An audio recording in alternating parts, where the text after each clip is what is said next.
Hello friend. आज हम बहुत ही महत्वपूर्ण टॉपिक पर चर्चा करेंगे जहाँ से हर परीक्षा में प्रश्न पूछे जाते हैं।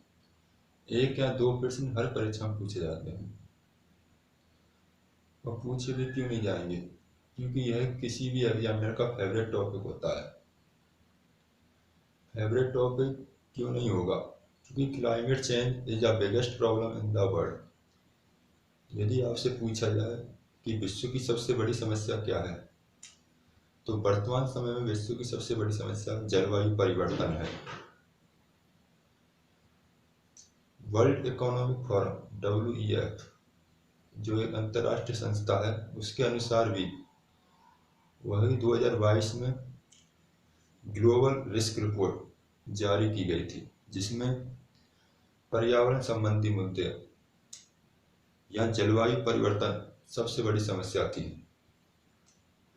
तो आज हम उसी जलवायु परिवर्तन पर कॉप नाम से प्रत्येक वर्ष सम्मेलन होते हैं, इसे कॉन्फ्रेंस ऑफ पार्टी कहते हैं। कॉप 1 से लेकर कॉप 28 तक हम इन सभी को देखेंगे। लेकिन आपने कॉप 15 भी सुना होगा, जो मई 2022 में हुआ है, जो 2020 में होना था, कोरोना के कारण नहीं हुआ। वह कौन सी संस्था कराती है? इन सभी प्रश्नों को आज हम समझेंगे। इससे पूर्व हमें 1972 में जाना होगा। 1972 में एक स्टॉकहोम सम्मेलन होता है। स्टॉकहोम सम्मेलन जिसमें सभी देश पर्यावरण से संबंधित मुद्दों को लेकर एकत्रित होते हैं। The first world conference on the environment, यह विश्व की पहली कॉन्फ्रेंस थी जिसमें पर्यावरण से संबंधित मुद्दों को लेकर एक साथ सभी देश एक मंच पर एकत्रित होते हैं। 5 जून 1972 को स्टॉकहोम सम्मेलन स्वीडन में होता है, जिसका लक्ष्य था पर्यावरण की समस्याओं को हल करना तथा सस्टेनेबल डेवलपमेंट, सतत विकास, इसका प्रमुख लक्ष्य था। इन्हीं की निगरानी के लिए एक UNEP की संस्था की स्थापना की जाती है, यूनाइटेड नेशन एनवायरनमेंट प्रोग्राम। 1972 में की जाती है, जिसका मुख्यालय नैरोबी केन्या में स्थित है। जिसका लक्ष्य है या जिसका प्रमुख कार्य है संयुक्त राष्ट्र संबंधी जो भी पर्यावरण संबंधी मुद्दे हैं उन पर निगरानी करना।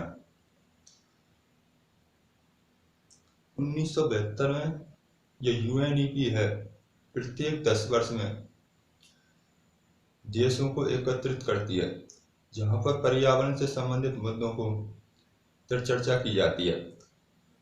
1972 के बाद 1982 में एक सम्मेलन होता है नैरोबी केन्या में।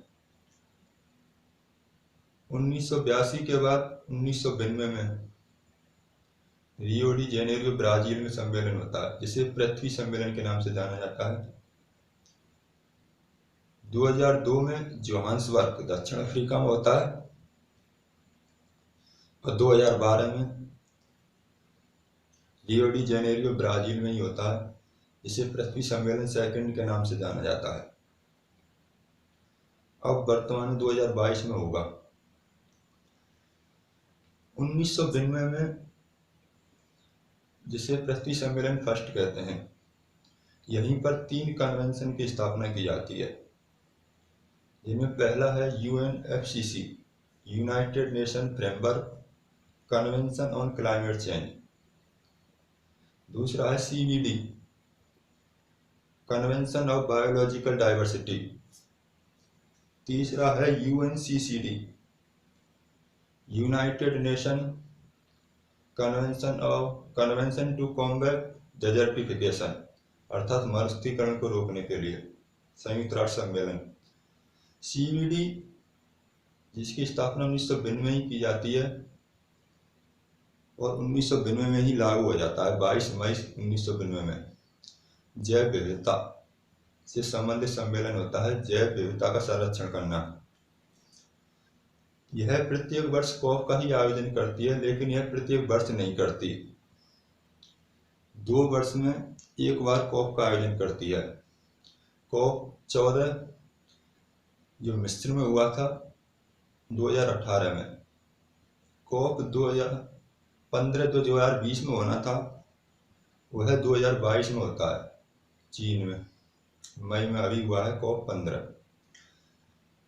जिसकी हम बात कर रहे हैं वह है UNFCC, United Nation convention of climate change. UNCCC या UNFCC, United Nation Framework Convention on Climate change, जिसकी स्थापना 1992 में ही की जाती है, लेकिन सभी देशों के हस्ताक्षर होने के कारण यह 21 मार्च 1994 में लागू की जाती है। यह एक अंतर्राष्ट्रीय संस्था है UNFCC, जो प्रत्येक वर्ष कॉप का सम्मेलन आयोजित करती है, जिसका लक्ष्य है ग्लोबल वार्मिंग, वैश्विक तापन तथा ग्रीन हाउस गैसों के उत्सर्जन को कम करना।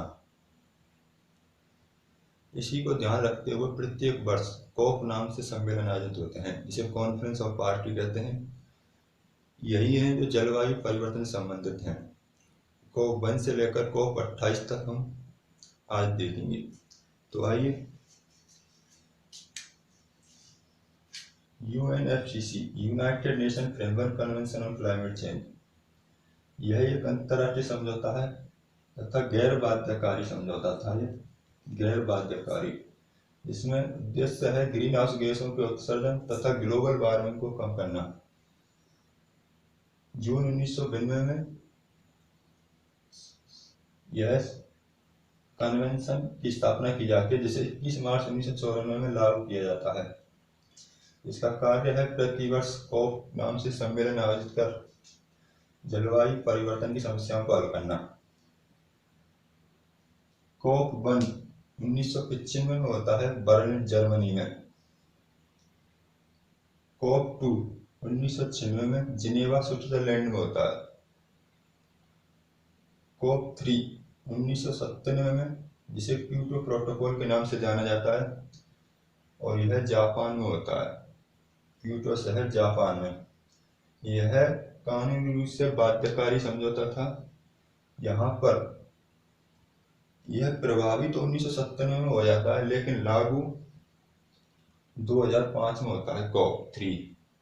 क्यों? क्योंकि कनाडा ने इस पर सबके बाद में हस्ताक्षर किए थे, इस कारण यह 2005 में लागू होता है कॉप 3।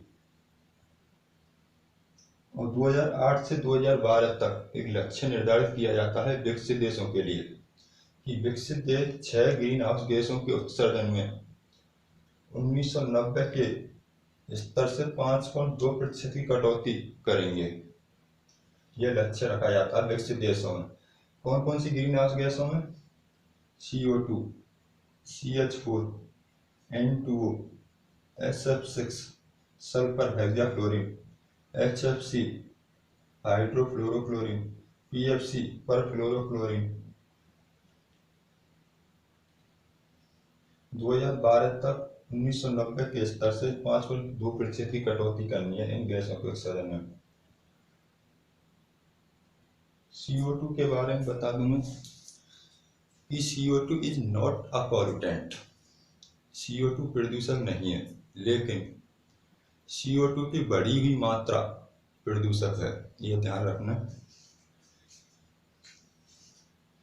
कॉप 4 1998 में ब्यूनस आयर्स, अर्जेंटीना में होता है, जिसमें जो क्योटो प्रोटोकॉल में जो बातें कही गई थी या कोई समस्या थी, उन मुद्दों को हल करना था कॉप 4 में।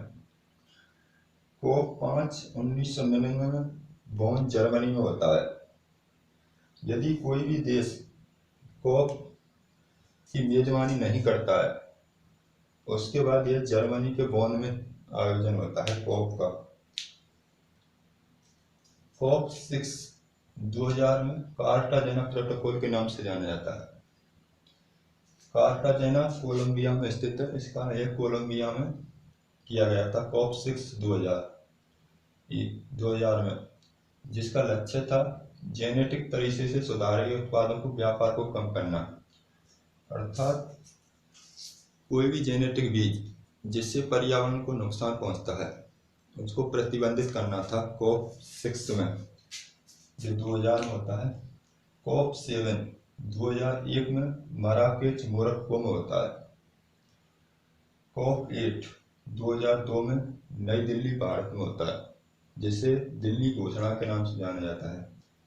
इसके लक्ष्य था कि सबसे गरीब की विकास आवश्यकताओं और जलवायु परिवर्तन को कम करने हेतु प्रौद्योगिकी हस्तांतरण पर ध्यान केंद्रित करना। अर्थात गरीब देशों को ऐसी प्रौद्योगिकी देना जिससे पर्यावरण को नुकसान कम हो, यह इसका लक्ष्य था। COP8 जो 2002 में होता है। COP9 2003 में मिलान इटली में होता है। COP10 2004 में ब्यूनस आयर्स अर्जेंटीना में होता है। COP11 2005 में मॉन्ट्रियल कनाडा में होता है। COP12 2006 में नैरोबी केन्या में होता है। COP13 2007 में नुसा दुआ सम्मेलन के नाम से जाना जाता है, जिसे बाली रोड मैप कहते हैं, और यह होता है इंडोनेशिया में। इसका लक्ष्य था 2012 में जो क्योटो प्रोटोकॉल की प्रथम प्रतिबद्धता अवधि समाप्त होने के बाद की रणनीति पर ध्यान केंद्रित करना था। अर्थात 2012 में जो क्योटो प्रोटोकॉल में विकसित देशों के लिए 5.2% कटौती करनी थी, उसके बाद की रणनीति बनाना था यहाँ COP13 में, जो 2007 में हुआ था।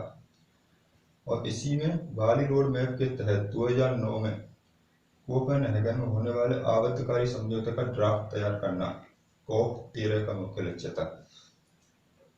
COP14 जो 2008 में पोजनोन पोलैंड में हुआ है। बाली जो इंडोनेशिया का एक द्वीप है, यहाँ से यूपीएससी में एक प्रश्न पूछा गया था द्वीपों को लेकर कि द्वीपों का क्रम बताइए। तो द्वीपों का क्रम सुमात्रा के बाद जावा, जावा के बाद बाली और बाली के बाद लोम्बोक, ये 4 द्वीपों का क्रम पूछा गया था। इसे आप ध्यान रखना, सुमात्रा, जावा, बाली और लोम्बोक। तो COP14 तक आज हमने कंप्लीट किए हैं। COP14 के बाद COP28 तक जितने भी बचे हैं, जो 15 है कोपेनहेगन डेनमार्क में होगा। उसके बाद जितने भी बचे हैं हम अगली क्लास में पढ़ेंगे। Thank you.